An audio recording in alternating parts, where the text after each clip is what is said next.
हमारे साथ में फखरुद्दीन अली चंदेनी साहब हैं। तीसरा दल आप लोगों ने बनाया, इनेलो पार्टी की सदस्यता आपने ली और उसके बाद में अब मौका आया तो आपने छोड़ दिया। क्यों, ऐसा क्यों कर रहे हैं? ऐसा नहीं था। मैंने तैयब गासेडिया ने, हबीबुर रहमान ने और सोराब ने, हम चारों ने काम किया पार्टी के लिए और पार्टी को जीरो से उठा के हम इस मुकाम पे ले आए। लेकिन पता नहीं चारों में से भी किसी को टिकट देके राजी नहीं था अगला। आपका कहने का मतलब ये है कि पार्टी ने धोखा किया पहले आपके साथ? धोखा किया हमारे साथ। एक्चुअल में मुझे तो ये महसूस हुआ कि अभय सिंह खुद टिकट नहीं बांट रहा, बल्कि बीजेपी उसकी तरफ से टिकट बांट रहा है। सब कुछ मैनेज चल रहा है जैसे सिस्टम, मतलब फिक्स हो रखा है सारी चीजें। सब कुछ फिक्स है, बी टीम टाइप है। तो हमने तो उससे पहले दिन ही कह दिया था जी हमें टिकट कोई हमारी तय नहीं है, लेकिन अगर आपने ये बड़े लोग लेने तो फिर हमारी नमस्ते आपसे।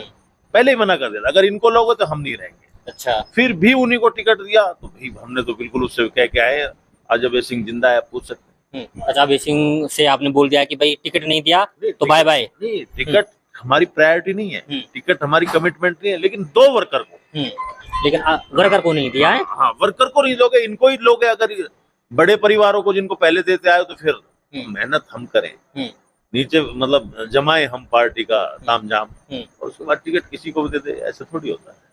तो इसलिए आप यानी इन लोगों के साथ भी नहीं गए? दूसरी बात आज प्रदेश का जो माहौल है, मोर देन 2/3 मेजोरिटी से कांग्रेस आई। क्यों ना हम अपने इलाके को में विकास में अपना नुमाइंदा चुन के भेजे। जब सरकार बन रही थी हमारे हमने 2005 में जब 67 MLA आए तो हमने आफ्ताब को हरवा दिया था। हम इसके खिलाफ थे।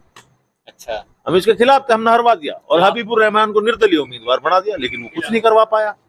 इलाका पिछड़ा 5 साल, हमें मतलब हम पिछड़ गए औरों से 5 साल। मतलब ये है कि हबीब ने कोई काम नहीं करवाया? कोई काम नहीं करवा पाया। उसकी कैपेसिटी की जरूरत भी नहीं थी। उसकी 67 MLA थे कांग्रेस की, क्या जरूरत है इंडिपेंडेंट की जब 67 है? कौन सुनेगा उसको? वो तो कहते हैं बहुत काम करवाया हमने नूह में। कुछ नहीं, एक भी काम नहीं करवा पाया। झूठी बात है, सब झूठी बात है। हाँ, वैसे आदमी ठीक है, काम नहीं करवा पाया। काम नहीं करवा। चलिए, अच्छा साबिर जी ये बताएं कि एक वीडियो सोशल मीडिया पे वायरल हो रहा था मेवली गांव का। कुछ लोग कह रहे हैं कि बहिष्कार हुआ, विरोध हुआ आफ्ताब अहमद जी का। सच्चाई क्या है असल में?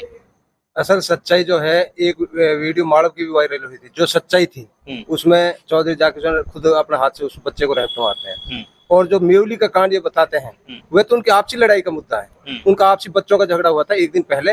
वह बच्चा उस काफिले में चल रहा था तो उस बच्चों को हो गया था। और मैं तो मंत्री जी की ये बहुत बहादुरी समझता हूँ, मंत्री जी उसमें भी बचाने का काम किया था। ये लोग झूठा षड्यंत्र रच रहे हैं और इनके पास कुछ नहीं। जमानत जब्त होने में अब जैसे फखरुद्दीन जागे, पंडित जागे, फिर और इस रहा ही नहीं विधानसभा में। अब तो इनकी जमानत जब्त होने के कागार पे पहुंच चुका है। लेकिन ये कह रहे हैं कि इतने आसानी से नहीं जाने देंगे चीजों को। इतना आसानी से अब लोगों को सब चीज इनकी समझ चुके हैं। बहुत आसानी से इनको जनता हराने जा रही है और लोगों ने मन बना लिया। अब एकजुट होकर मेवात विकास के लिए वोट करने जा रही है। चलिए, और कोई बात रखना चाहता है? ठीक है, चलिए, ये है हमारे साथ में योगेश हिलालपुरिया साहब, फखरुद्दीन साहब, इसके अलावा सरपंच साहब।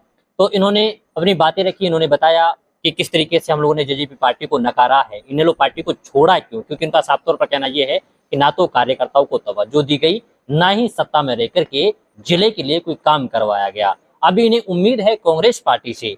कांग्रेस पार्टी अगर सरकार सत्ता में आती है तो आने वाले समय में क्या वास्तव में नूह की दशा और दिशा बदलेगी या नहीं, ये वक्त बताएगा। वक्त के लिए आपको थोड़ा इंतजार करना पड़ेगा।